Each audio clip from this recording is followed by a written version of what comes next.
Well, anytime the weather gets extremely cold, we call on the experts to come in and give us some tips on how to stay safe in the cold weather. Here with us once again, our good friends from A.P.T.S, that's the American Patient Transport Systems in Hazleton. You see their ambulances out and about everywhere. Pleased to welcome back Dennis Gantz, who is the Director of Marketing for A.P.T.S, and Wally Boyle, who is the Paramedic Coordinator for A.P.T.S. You also see them on Wild Bout Hunting here as well, so they're very busy guys. Dennis, the cold weather can be very dangerous for many. You see it when you're out answering calls. What type of concerns do you see, and what should people be aware of? Well, anytime we change the temperature outside, we're so used to the warmer climate that we've had over the last several years. When that temperature starts to plummet, people forget that we need to start dressing a lot warmer. We need to take care of all that exposed skin because we have the risk of any kind of frostbite or any kind of damages from that cold air. So things that we see are people are outside, maybe they're spending too much time out there, maybe they're not dressing warm enough, and maybe they're working outside, and the other thing too is we drink a lot of warmer drinks, coffees, hot chocolates, things like that. They all taste good, they're great. It seems our consumption of that goes up a lot higher when it gets colder, but stuff like that can also dehydrate you. So you want to make sure that you stay hydrated well when you're working outside in those conditions. Waters, some kind of a Gatorade or something like that, along with those warmer drinks to help you keep you hydrated, because you never know when something's going to happen and you're not able to take care of or help yourself, especially if you've got some kind of medical concern. And we often think of the hydration being a problem in the warm temperatures when it's like 80 degrees or above. We don't think of it, though, in this cold weather.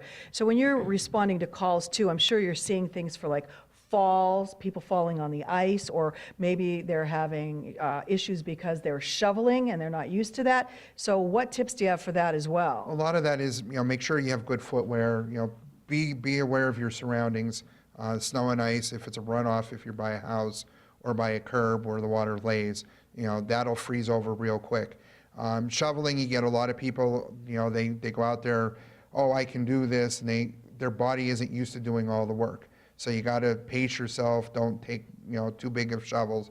Break it down. If it takes you an extra 15 minutes, that could be a difference between a back injury, a heart attack, because our bodies aren't used to doing all of the extra physical activity on a regular basis. And I would think, too, that we're not always dressing warmly enough when we're out there. Right. The other thing is dress in layers.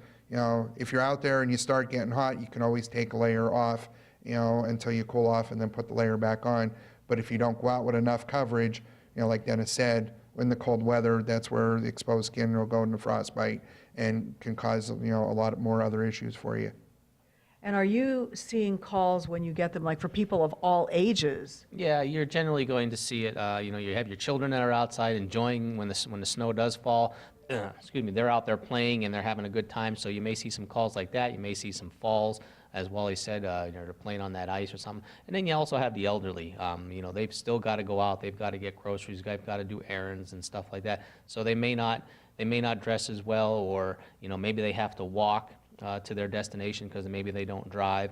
So there's a lot of things that we see when it comes to stuff like that. And then anybody who their work requires them to be outside, we do encounter that as well with different calls and responses that we go to help people in time of need. So there's a lot of things that can play a role, and you just got to take the precautions and remember, it's not 80 degrees. It could be sub-freezing temperatures. All right, great advice. If you have to head out into the cold, whether it be for fun or it be for work or whatever, just take the proper precautions so we can all stay safe this winter.